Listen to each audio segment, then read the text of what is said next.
Olá a todos, eu vou dar início à nossa quinta aula.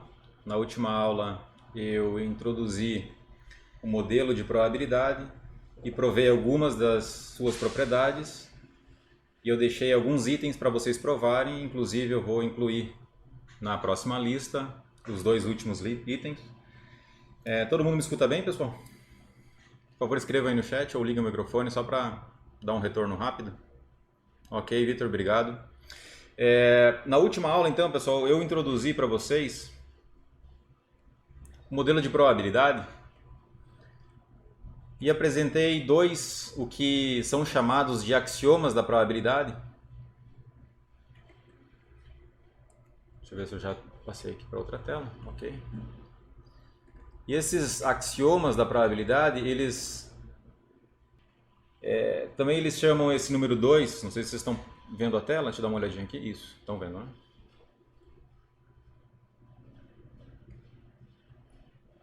Esse número 2 aqui é chamado de sigma aditividade. Então, se vocês puderem anotar nas notinhas de vocês, o número 2 ele é chamado de propriedade de sigma aditividade.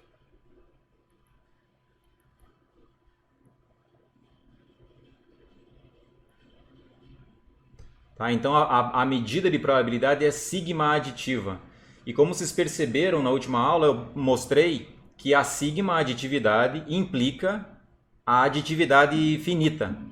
Então, quando eu tenho apenas uma lista finita de eventos ou de conjuntos aqui, então de juntos, então a probabilidade da união desses conjuntos é igual à soma das probabilidades. Então, a aditividade finita, ela sai como um caso particular da sigma aditividade. Vale mencionar que o Kolmogorov ele usa a aditividade finita na definição da probabilidade. E sempre que ele vai provar alguma coisa em relação a convergências, ele assume que a união infinita está na lista, na família de subconjuntos dele. Então é interessante notar que o Kolmogorov ele utiliza a aditividade finita e não a sigma aditividade. Tá? Mas eu recomendo aqui já iniciar o estudo com a sigma aditividade, porque o nosso propósito eu não quero ficar toda hora falando, se a união estiver lá dentro, então isso aqui vale. Tudo bem? Eu já quero garantir que a união enumerável está lá dentro. Então esse aqui era o ponto que eu gostaria de trazer para vocês nessa aula. E na aula número 5, que é a aula de hoje, eu vou apresentar agora dois casos, o caso discreto e o caso contínuo. No último vídeo, na última aula, eu apresentei para vocês dois exemplos mais numéricos. Um que seria referente a um lançamento de dados com 6 possibilidades, né? Então você lançaria o dado e observaria a face voltada para cima quando o dado está em repouso. Então você teria 6 possibilidades, 1, 2, 3, 4, 5, 6. E eu propus um modelo genérico com P1, P2, P3, P4, P5, P6, todos eles no intervalo 0, 1, de tal forma que a soma seja igual a 1. Então esse é um modelo de probabilidade e é um modelo de probabilidade discreto. Então sempre que o ômega tiver finitos elementos ou infinito enumerável, então nós vamos dizer que o modelo de probabilidade é discreto. E eu também apresentei um modelo contínuo, num caso bem específico em que ômega é o intervalo 0, 1. A sigma álgebra é a sigma álgebra de Borel, restrita ao intervalo 0, 1. E a medida de probabilidade seria uma medida de probabilidade uniforme, em que ela dá a mesma probabilidade para qualquer intervalo de mesmo tamanho. Se você pega dois intervalos de mesmo tamanho no 0, 1, as probabilidades são exatamente as mesmas. Eu acho que alguém está escrevendo aqui no chat. Não, tá ok. Vocês têm alguma dúvida em relação à última aula, pessoal?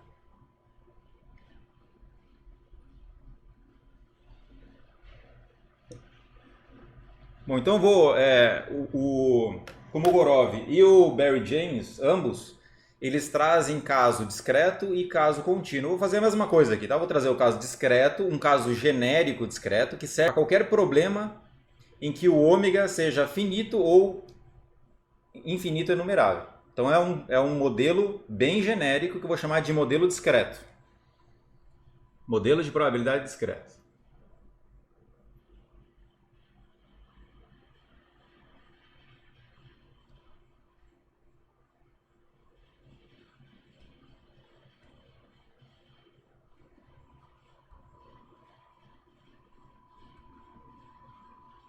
E notem que aqui, por enquanto, eu não estou falando de variável aleatória discreta. Eu nem introduzi variável aleatória ainda, certo?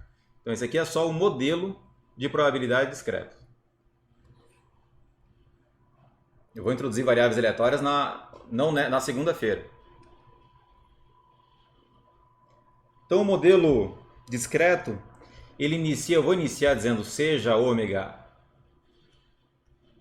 A, P, um modelo de probabilidade.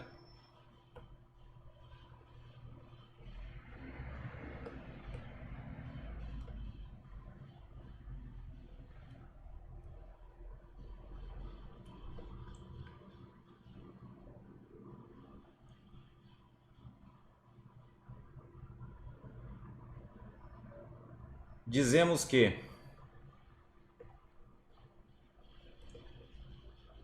esse é um modelo discreto, ou modelo de probabilidade discreto, se e somente se o ômega é finito ou infinito enumerável.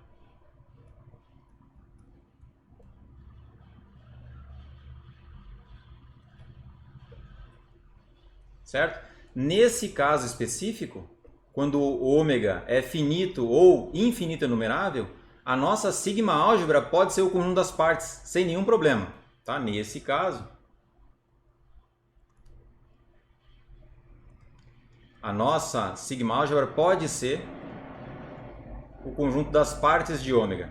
Não tem nenhuma sequência de conjuntos lá dentro que seja patológica e você sempre vai conseguir definir uma medida de probabilidade cujo domínio é essa sigma álgebra. Perfeito?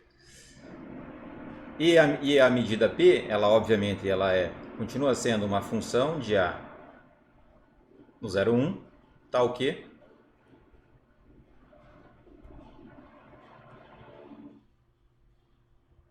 o P de qualquer conjunto dentro do nosso A caligráfico, ele pode ser escrito como a soma. Como eu já introduzi essa notação para vocês na última aula, vocês vão entender. Para todo ômegazinho no nosso ômega. Então, como o ômega é enumerável, essa soma aqui está bem definida. Você consegue somar, certo? Sem problema algum. Você vai somar, vai correr o ômega quando ele é o primeiro elemento, quando ele é o segundo, o terceiro, o quarto e assim por diante. De P de ômega, Pzinho de ômega, vezes a indicadora do nosso ômegazinho, o elemento do ômega maiúsculo, em A. Tá? Isso aqui é para qualquer A subconjunto de A caligráfico. Qualquer modelo, pessoal, qualquer modelo discreto você consegue escrever a medida de probabilidade desse jeito. Se é lançamento de uma moeda, então você tem duas possibilidades em ômega, você tem cara e coroa. Então só tem dois elementos aqui. E você vai ter um P1 e P2. Certo? Qualquer modelo discreto pode ser escrito dessa forma, sem problema algum. Notem que se o A for vazio, então isso aqui vai dar 0. Se o A for igual ao ômega, isso aqui vai dar 1. É claro que ainda não terminei de especificar. Eu preciso dizer aqui que os P's de ômega são todos, esse Pzinho de ômega aqui, todos eles pertencem ao 0, 1, incluindo 0, incluindo 1, para todo ômega. E a sua soma precisa ser exatamente igual a 1. Tá? E agora você pode pensar em qualquer modelo, pessoal. Se você vai lançar, você vai pegar um baralho, por exemplo, você embaralha e aí você vai tirar uma carta ao acaso. Então o seu ômega ele vai ser todas as 52 cartas do baralho. Então você tem lá o ômega, ele vai ser o ás de espada, um dos elementos, o segundo elemento vai ser ás de copas, o terceiro elemento ás de paus, Ás de ouros, depois 2 de paus e assim por diante. Você vai enumerar todas as 52 possibilidades. O seu ômega vai enumerar isso. E o seu A caligráfico vai ser o conjunto das partes, ou seja, todos os subconjuntos. Então, todos os subconjuntos de ômega, nesse caso, são vazio, o próprio ômega, o conjunto que contém apenas o ás de paus, o conjunto que contém apenas o ás de ouros e assim por diante, e depois 2 a 2. O conjunto que contém ás de paus e ás de ouros, e assim se vai fazer com todas as possibilidades. Tá bom? Se você for escolher uma carta ao acaso, e essa escolha ela não tem preferência, então essa sua medida de probabilidade, os P's de ômega aqui, você pode simplesmente escolher como sendo 1 dividido por 52. Perfeito? Esse Pzinho de ômega ele vai ser 1 sobre 52. Mas você pode modelar de outras formas se você quiser, desde que respeite essas duas, digamos assim, restrições. Tá? Sempre tem que ser maior do que 0 e menor do que 1, seu P de ômega, e a soma deles tem que ser igual a 1. Então, se você quiser, você pode modelar o seu baralho da seguinte forma. Eu vou dar probabilidade 1 para sair ás de paus e probabilidade 0 para todos os outros. Então, esse P de ômega ele vai ser 1 quando o ômegazinho é ás de paus e ele vai ser 0 caso contrário. É um modelo de probabilidade também. Nesse modelo de probabilidade você está dizendo o seguinte, ó, que o agente que vai tirar a carta, ele vai tirar com preferência. Ele vai tirar preferindo, ele vai escolher o baralho todo e vai tirar lá o ás de paus, com probabilidade 1. Esse é o seu modelo. Mas você pode modelar isso de várias outras formas, tá? Então acho que não tem nenhum problema com essa notação. Essa notação foi dada na última aula. Se vocês tiverem alguma dúvida, por favor, escrevam aí no chat. Tá? Então, o ômega é enumerável ou finito. E eu tenho vários outros casos, tá? Eu tenho um outro caso específico, que é quando o ômega ele é um conjunto não enumerável. Tá? Boca seca. Então, vamos para os exemplos aqui, de modelo discreto.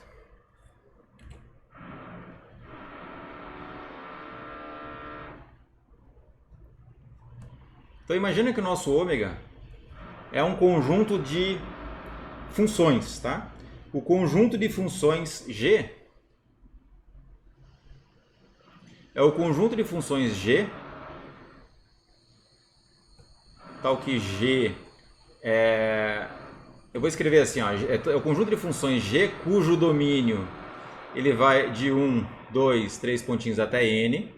Eu tenho N termos no domínio e o contradomínio é 1, 2, 3 pontinhos M. Tá? É o conjunto de todas as funções que você pode fazer com domínio 1, 2, 3, assim por diante até N e contradomínio 1, 2, 3 e assim por diante até M. Então, primeira coisa, como é que você verifica isso? Isso aí é enumerável ou não? É finito? Né? Quantos termos eu tenho aí dentro? Então, a primeira coisa que você tem que perceber é que é finito isso aí. Eu tenho um número finito de termos aí dentro. E como é que eu conto quantas funções existem cujo domínio tem n elementos e o contradomínio tem m elementos? Então, deixa eu só terminar de escrever aqui, tá? É o conjunto de funções com domínio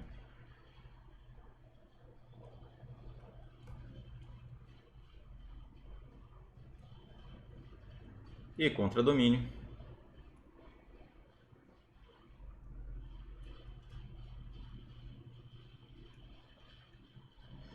Então eu recomendo que vocês façam um desenho para você enxergar bem o que está acontecendo.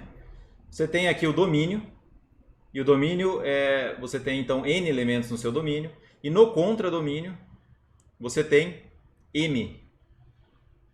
Deixa eu colocar um 2. Pergunta, pessoal. Esse número 1, então para ser uma função aqui, que vai conectar esses termos daqui para cá. Para ser função, eu não posso ter isso aqui, ó. Nenhuma, o 1 ele tem que estar conectado apenas, o 1 do domínio ele tem que estar apenas conectado com o 1 do contradomínio. Eu não posso ter isso aqui, tá? Essa opção aqui, ela não é função. Se isso aqui acontecer uma vez, você já consegue constatar que isso não é função. Pode ser uma relação, mas não é função.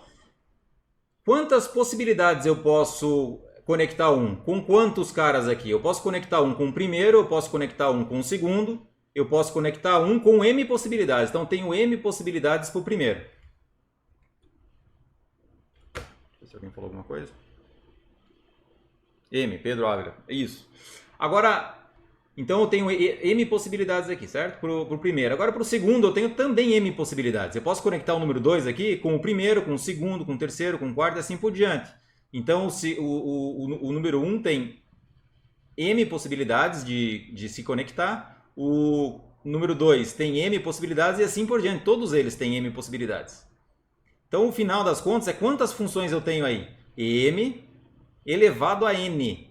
Então, esse aqui é o tamanho, é o número de elementos, que eu vou usar esse hashtag aqui. Número de elementos de ômega é M elevado a N. Certo? Então, esse é o primeiro passo que você teria que fazer para resolver esse primeiro problema aqui. Então, portanto, se o M é finito e o N é finito, eu tenho que o ômega é finito. Só para vocês entenderem, eu posso conectar todo mundo só com o primeiro elemento aqui, ó, o número 1. Então, o G de 1 ele vai ser 1. Eu posso pegar o G de 2 igual a 1 também. E assim por diante fazer com todo mundo. Gn igual... Opa, fiz besteira aqui. O G2 igual a 1. O G3 igual a 1 e assim por diante até chegar no Gn e dizer que o Gn igual a 1. Posso, isso aqui é uma função, não tem problema nenhum. Ou seja, é uma função constante. Tá? E aí eu posso criar outras funções aí. Legal? Então, eu já sei que é um modelo discreto. Eu vou tomar, seja então, a nossa sigma álgebra 2 elevado a ômega. Eu não consigo explicitar esse conjunto, mas eu consigo dar uma cara para ele. É 2 elevado a ômega, é o conjunto das partes. Perfeito? E agora a medida de probabilidade, ela tem que ser da seguinte forma.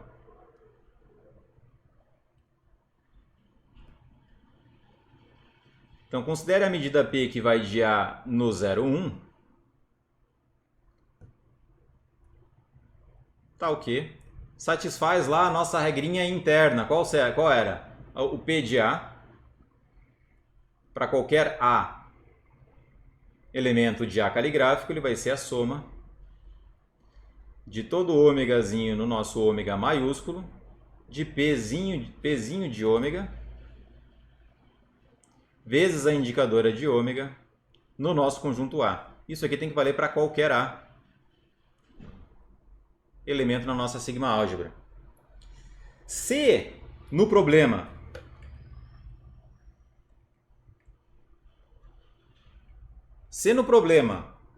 for dito que eu vou escolher uma função aleatória e sem preferência, qual seria o P de ômega para todo ômega?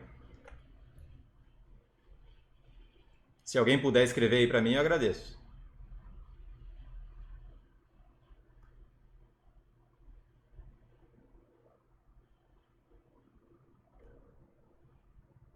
Alguém sabe? Se for sem preferência, hein, pessoal? Vocês já devem saber. Se é sem preferência, todos têm a mesma probabilidade. Eu posso pegar uma função constante igual a 1, com a mesma probabilidade de pegar uma função constante igual a 2 ou qualquer outra configuração. Qual seria o valor para P de ômega? Bom, eu vou escrever aqui, ó, se uma função for escolhida ao acaso sem preferência,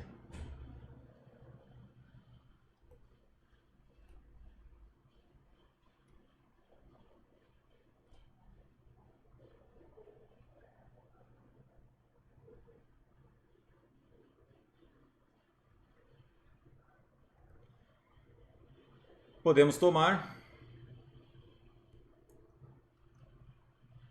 definir a nossa Pzinha de ômega como sendo 1 sobre m elevado a n, que é o número de elementos de ômega, 1 sobre o número de elementos de ômega. Eu posso fazer isso para todo ômega, por quê? Porque o número de elementos de ômega é finito. Olha que bonito. Mas você pode falar assim, mas professor, e se, por exemplo, tem uma probabilidade maior de pegar uma função injetiva?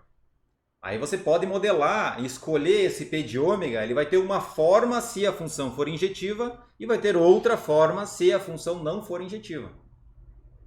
Você pode modelar isso aqui. Então essa probabilidade tem uma suposição para ela. Qual é? A função ela vai ser escolhida ao acaso e sem preferência.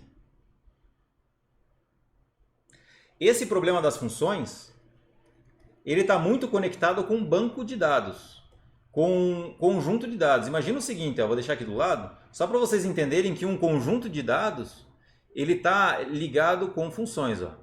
Aqui está o índice do conjunto de dados, você tem a primeira pessoa no conjunto de dados, a segunda, a terceira, a quarta e assim por diante, até a enésima, tudo bem? E aqui você tem uma característica, y.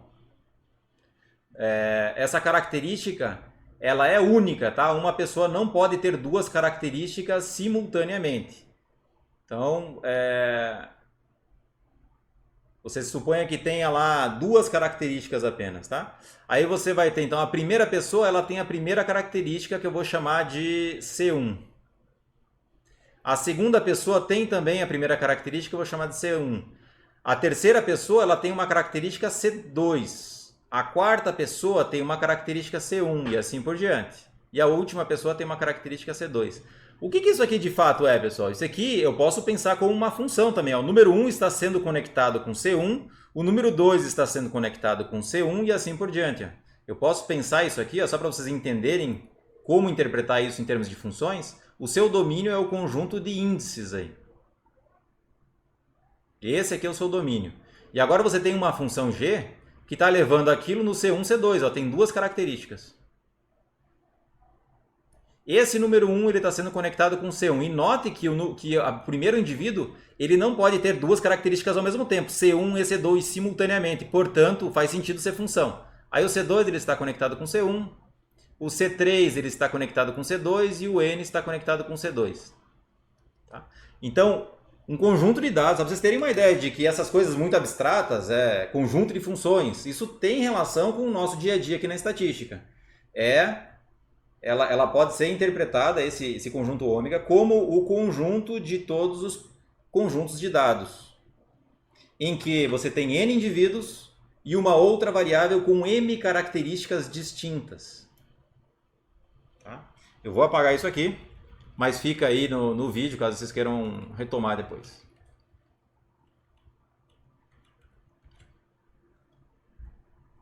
Função sobrejetiva, função injetiva, tudo isso você pode também interpretar em termos de banco de dados. Perfeito? Aí, essa aqui é uma suposição. A suposição de que todas as funções uma função está sendo escolhida ao acaso sem preferência. Então vamos adotar essa suposição aí e eu pergunto para vocês, qual seria, sob essa suposição, qual é a probabilidade de você encontrar uma função injetiva? Então a pergunta que eu poderia fazer é o seguinte, dada essa suposição, qual é a probabilidade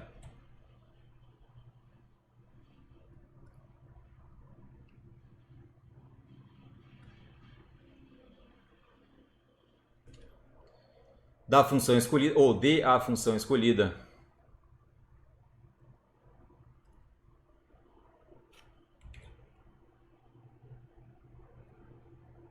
ser injetiva ou injetora? Então uma forma de fazer isso aí, você vai criar um conjunto C. Esse conjunto C ele vai ser toda a G que pertence ao meu ômega, ou seja, funções que têm domínio de 1 a n contra domínio de 1 a m, tais que G é injetiva.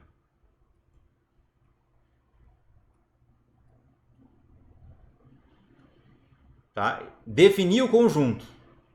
Então, uma vez que você tem a pergunta, você vai definir o conjunto que lista todos os elementos nos quais você tem interesse. E agora eu quero calcular a probabilidade usando a definição. Então, qual é a probabilidade de C?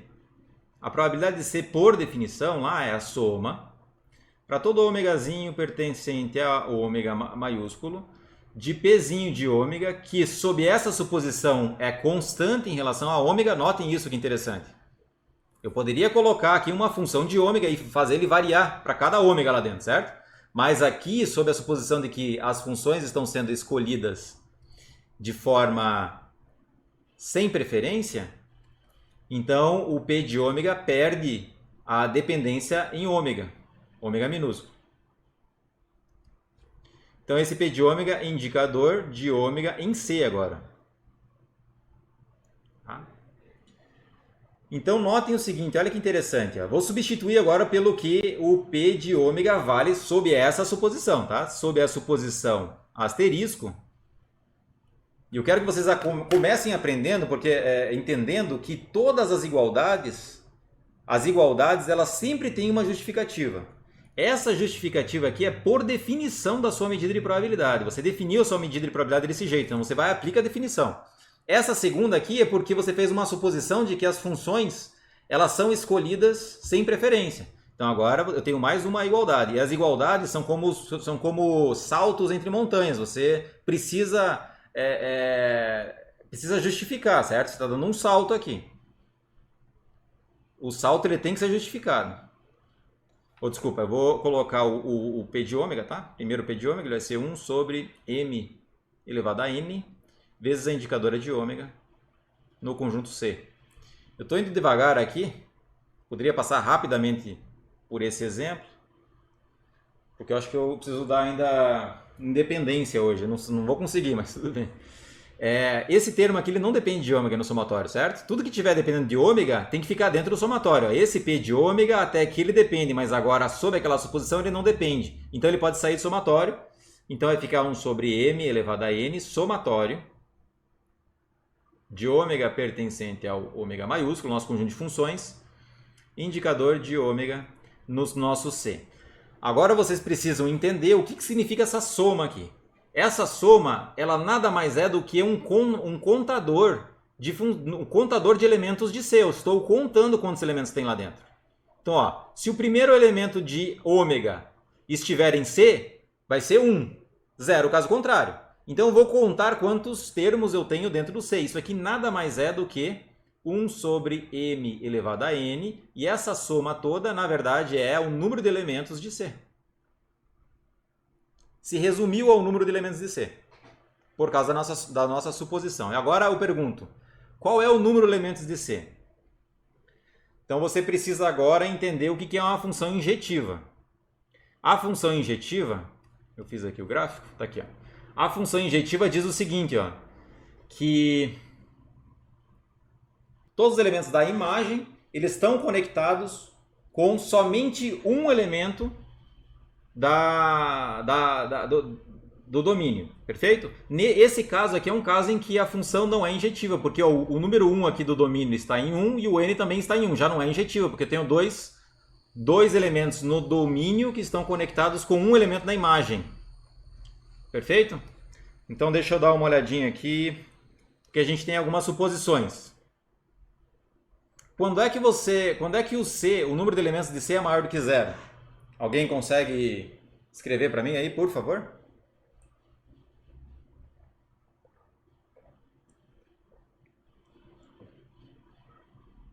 Exatamente, porque o que acontece se o domínio for menor do que o contradomínio? Vamos fazer aqui alguns experimentos. Eu recomendo que vocês façam isso também. Então imagina que você tem 1, 2, 3, tá? O n é igual a 3, e o contradomínio tem somente 2, 1, 2. É possível ter alguma função injetiva aqui? Ó, por quê? Não é possível, porque o 1 ele precisa estar conectado com algum, suponha 1, certo? O 2 precisa estar conectado com algum, então ele tem que estar conectado com qualquer um aqui. Sobrou uma opção 2, ok. E esse 3 aqui, ele teria que estar conectado com 1 também, obrigatoriamente, porque é a função. Só o fato de ser função, esse cara precisa ter alguém lá no contradomínio. obrigatoriamente ele vai ter que ser conectado com um dos dois, certo? Então, portanto, não pode ser injetora. Se o M for menor do que o N, nós já sabemos que o número de elementos de C é zero. Não tenho nenhuma função injetora.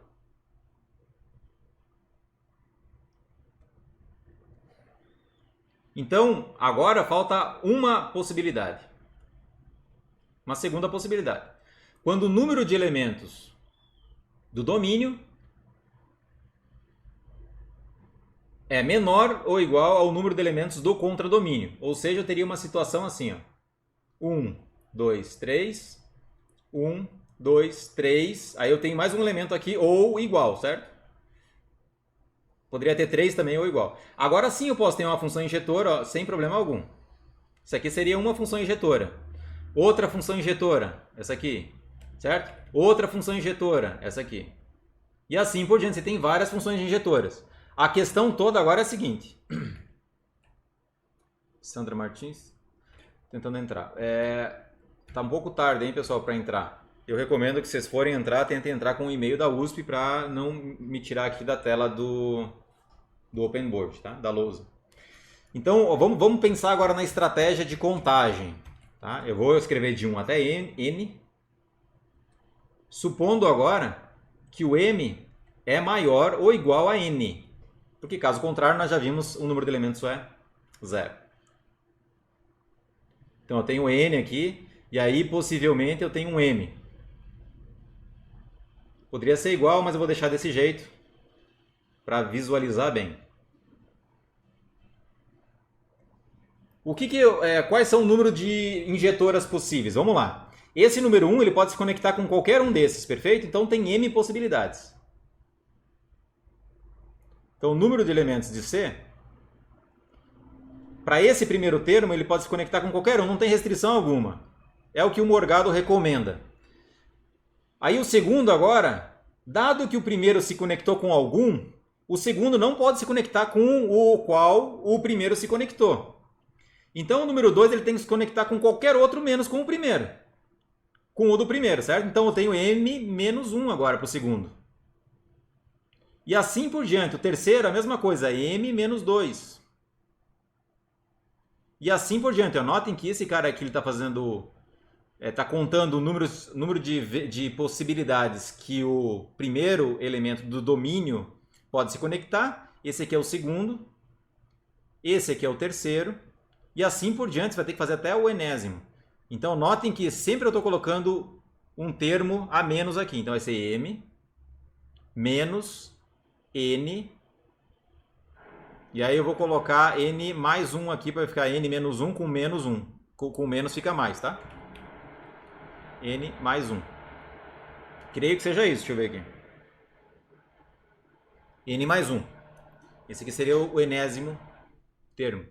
E isso aqui, pessoal, vocês podem representar isso como sendo M fatorial dividido por M menos N fatorial. Perfeito? Porque aí eu vou ter um termo que continuaria no produto que vai ser cancelado com o termo que está embaixo. Então vai ficar M menos N. Portanto, nessa configuração, tenho duas possibilidades aqui. Essa é a primeira e essa aqui é a segunda. Eu tenho uma resposta geral agora, para qualquer M e para qualquer N. Levando em conta essas duas possibilidades, deixa eu fazer uma coisa assim que dê para entender bem. Acho que ficou em cima da minha foto aí, né? Deixa eu colocar um pouco mais para cá. Acho que agora tá bom. Isso aqui um pouco mais para cá.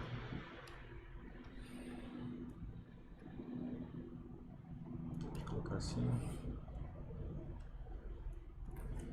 Então agora eu tenho uma solução geral. Isso aqui implica, portanto, que a probabilidade de C, naquele contexto, vai ser igual a... Abre chaves, vai ser 0. Se M menor do que N. E vai ser M fatorial dividido por N menos N. Fatorial. Tudo isso aqui dividido por M elevado a N.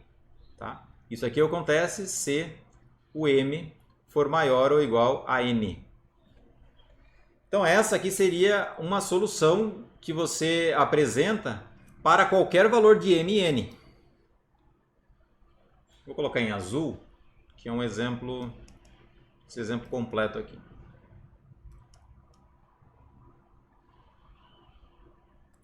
Alguma dúvida, pessoal?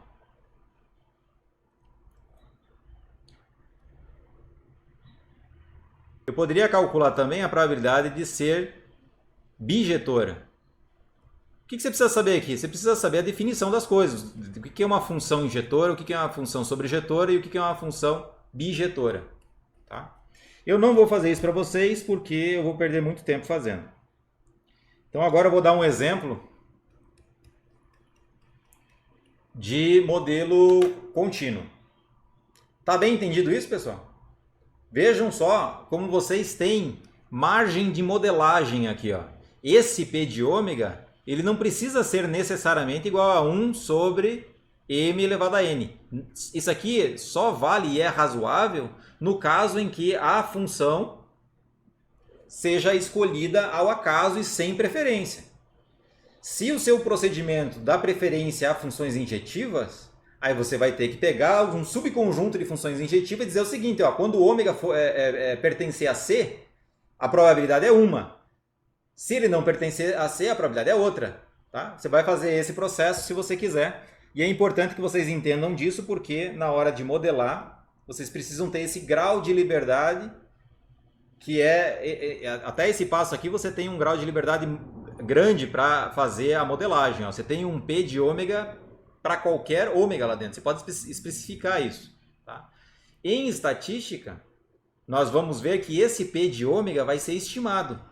Eu vou executar um experimento e aí eu vou tentar calcular de fato uma estimativa para o P de ômega para cada um desses ômegas, se eu quiser, se esse for o interesse. Perfeito? Mas por enquanto, isso aqui é só um modelo de probabilidade. Você pode fazer algumas suposições e aí, a partir dessas suposições, você define o seu P de ômega. Pois bem, pessoal, acho que eu já falei bastante sobre isso. Vou passar agora para o exemplo de modelo contínuo.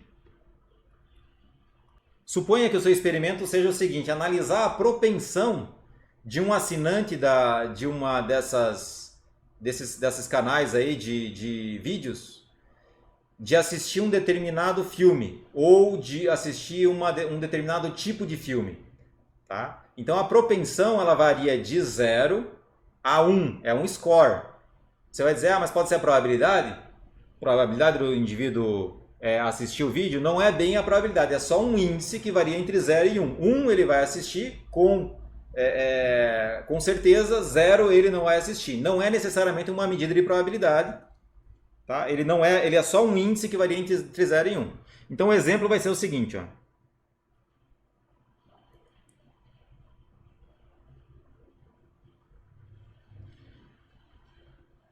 A propensão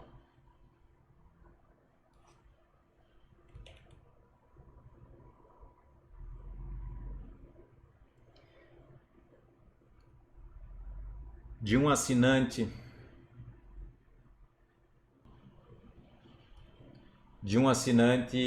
da Netflix, vamos supor, ou Amazon, ou qualquer outra, não sei exatamente como poderia colocar aqui para não chamar nenhuma empresa, mas enfim, a propensão de um assinante da Netflix assistir a um filme específico pode ser modelada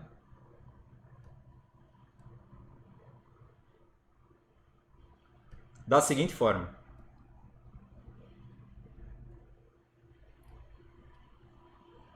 Então a propensão, estou assumindo que é um score que varia entre 0 e 1.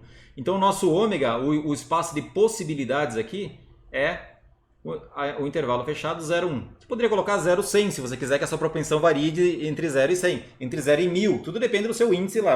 Aqui eu vou considerar 0, 1. A sua sigma álgebra não pode ser o conjunto das partes disso aqui. Ele tem que ser a sigma álgebra de Borel de 0 e 1, do intervalo 0, 1. E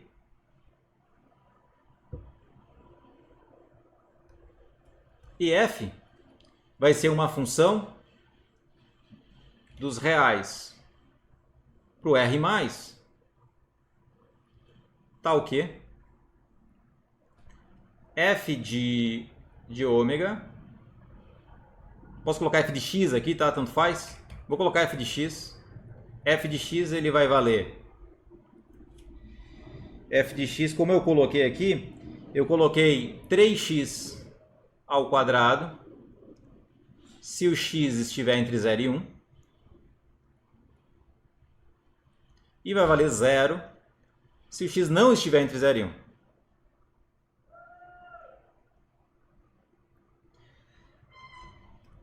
Essa é uma função não negativa. Será que a integral abaixo da curva é exatamente 1? Então vamos ver aqui. Ó. Note que a integral de menos infinito a mais infinito da f de x dx, ou de ômega, tanto qualquer outra letra que você coloca aqui, tanto faz. Isso aqui vai ser a integral de menos infinito a mais infinito disso aqui, pessoal. Ó. Isso aqui no fundo, eu posso escrever isso aqui em termos de indicadora, vocês concordam? Isso aqui pode ser escrito como de uma linha só. Isso aqui é 3x ao quadrado vezes a indicadora do x no intervalo 0, 1. Exatamente essa indicadora aqui, ela está fazendo esse papel de separação. Se o x não estiver entre 0 e 1, isso aqui dá 0. Se o x estiver entre 0 e 1, essa indicadora dá 1 e, portanto, o resultado fica 3x ao quadrado. Então, eu vou colocar desse jeito, indicadora de 3x ao quadrado, 3 vezes x ao quadrado, indicadora de x no 0, 1, fechado, dx. Vocês já sabem, por manipulação de integral, que essa indicadora vai valer 0 se o x aqui for menor do que 0. Então, essa integral de menos infinito a mais infinito se resume, basicamente, à integral de 0 a 1 de 3x ao quadrado dx. Tá? Porque aqui eu teria mais uma soma, integral de 1 a mais infinito de 0, vai dar 0. E eu tenho mais uma outra integral de menos infinito a 0, de 0, que dá 0. Perfeito? Então eu não vou colocar isso aqui porque eu já fiz na última aula e eu espero que vocês tenham entendido. Quem não tiver entendido, dê uma olhadinha na última aula. Agora, ó, qual é a integral disso aqui? Isso aqui é 3x ao cubo dividido por 3, variando entre 0 e 1.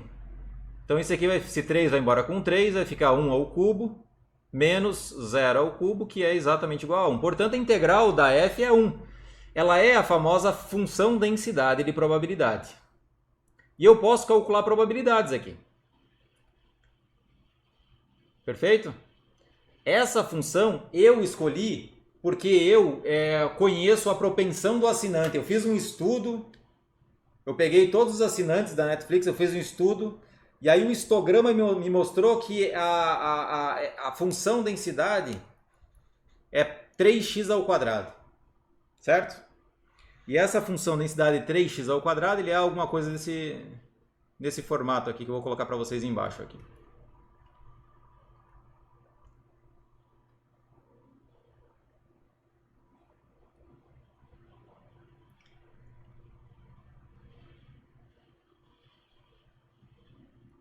(3x ao quadrado), quando o x vale 1, a f de x vale 3.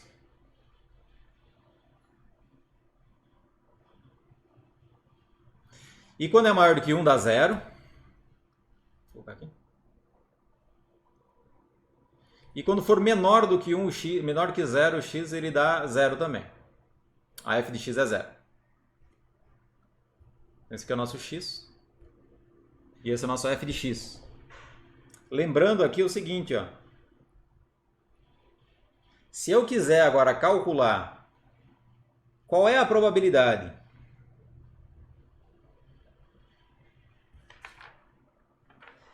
vou fazer isso.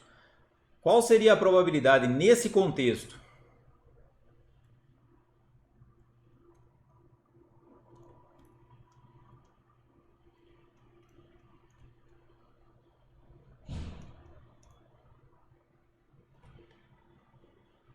de o assinante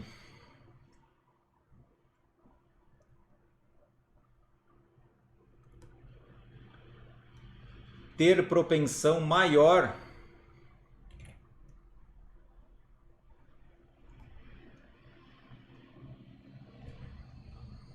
do que 70 por 0,7. Então como é que eu faço? Eu quero calcular isso aqui, ó. Eu quero calcular a probabilidade de eu observar maior do que, então é aberto no 0,7 até 1, certo? Porque a propensão varia até 1. Poderia colocar aqui mais infinito, ele vai dar 0 acima de 1 e não vai ter problema nenhum. Isso aqui, como eu disse para vocês, como é que eu calculo isso? Isso aqui é integral de menos infinito a mais infinito da f de x vezes a indicadora de x nesse conjunto aí. 0,7 até 1 dx. Então, lembrando aqui, pessoal, que a f tem uma indicadora lá dentro. Então, essa integral, ela se resume à integral de menos infinito a mais infinito. Eu vou substituir a f, que é 3x ao quadrado, indicadora, de x no 0, 1, vezes a indicadora de x no 0,7 a 1.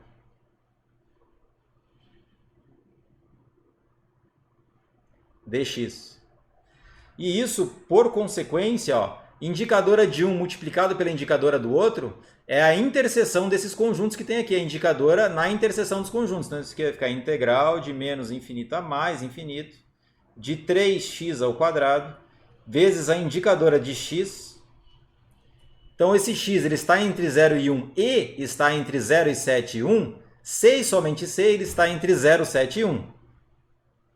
0,71 dx. E, portanto, essa integral aqui ela vai se resumir simplesmente à integral de 0,7 a 1 de 3x ao quadrado dx. Resolvendo a integral, fica x ao cubo, variando entre 0,7 a 1.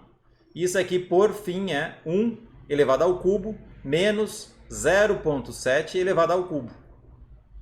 Então, é essa a resposta. Certo? Que aí fica, no caso,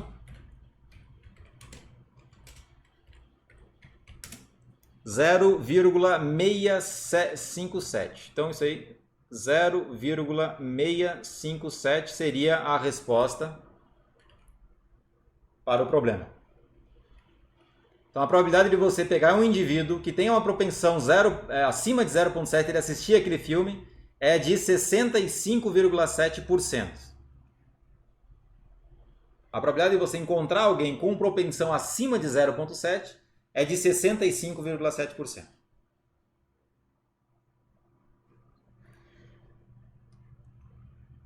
E aí, com esse modelo de probabilidade, com essa f, você consegue calcular qualquer probabilidade que você queira. Você quer calcular a probabilidade de estar em qualquer intervalo aqui? Basta encontrar a área abaixo da curva.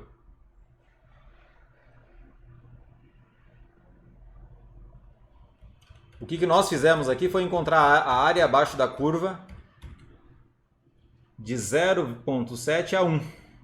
No intervalo 0,7 a 1. Essa área aqui é 65,7%. 65,7%, tá? Alguma dúvida, pessoal? Eu vou passar para outra parte agora. Por favor, coloquem no chat as suas dúvidas, que eu preciso avançar. Deixa eu ver que horas são. Gastei bastante tempo aqui. Vamos ver se consigo avançar. Então eu vou enunciar também, pessoal, mais um modelo, tá?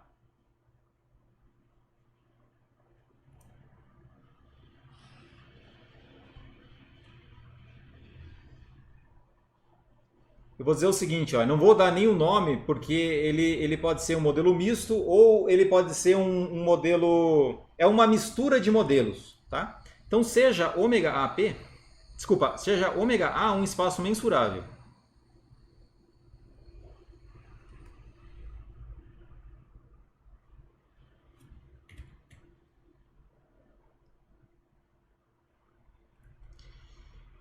E P1 E aqui eu vou colocar, eu vou tirar esse E, tá? Senão eu vou ter que colocar sejam ali. Considere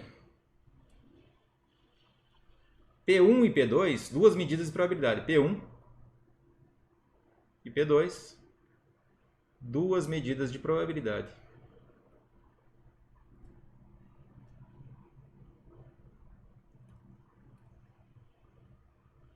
Definidas sobre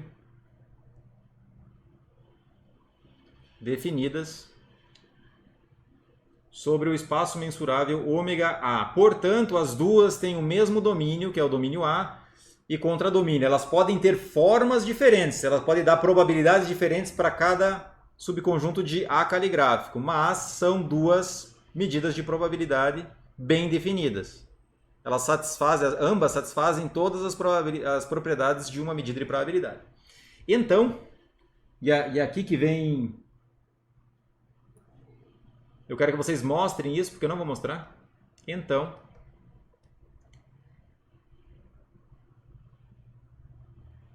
eu vou definir uma P0, ou uma P asterisco, ou um P3. Vou colocar P3 para dar sequência. P1, P2, P3.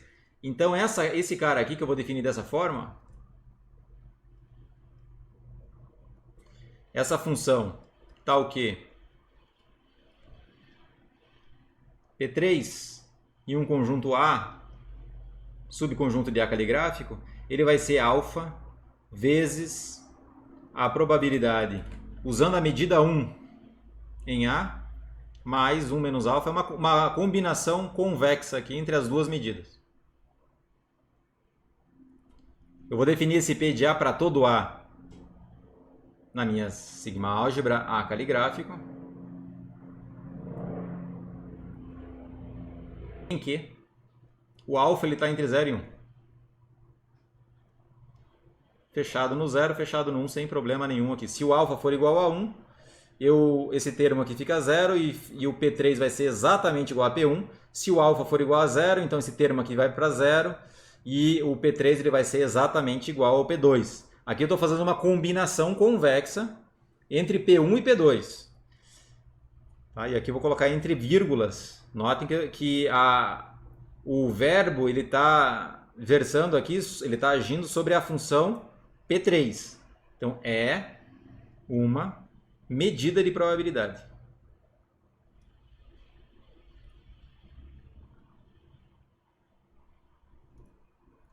Quero que vocês mostrem isso. Sobre o espaço mensurável ômega A. É fácil de mostrar porque o A está entre 0 e 1. Então, ó, como o P1 de ômega é 1 e o P2 de ômega é 1, porque são medidas de probabilidade, então aqui vai ficar 1, o P3 de ômega vai ser alfa mais 1 menos alfa. O alfa vai embora com alfa, o P3 de ômega é igual a 1.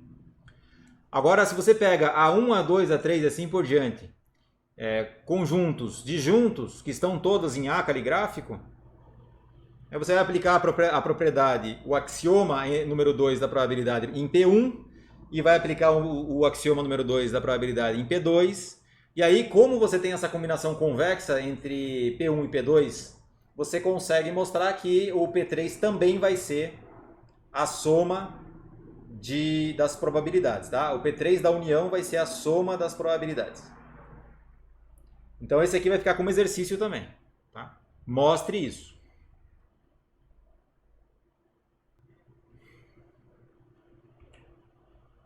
É 1 menos alfa, exato. Exatamente. Bom, que bom então, pessoal. Se vocês tiverem alguma dúvida, por favor, vocês...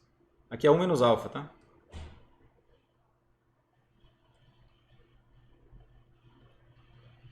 Então é importante que vocês entendam essas propriedades teóricas para que quando vocês forem aplicar isso aí, vocês sabem quais são as potencialidades. Olha, isso aqui é uma potencialidade da medida de probabilidade. Eu posso criar uma nova medida que seja uma combinação convexa de outras duas.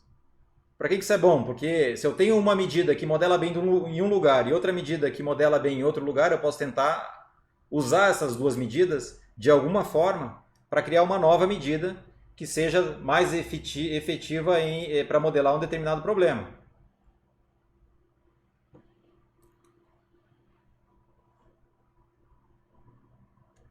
Então essa é uma forma de você criar novas medidas de probabilidade. Deixa eu ver qual é o próximo passo aqui, pessoal. Tá. Legal, então agora vamos para a probabilidade condicional.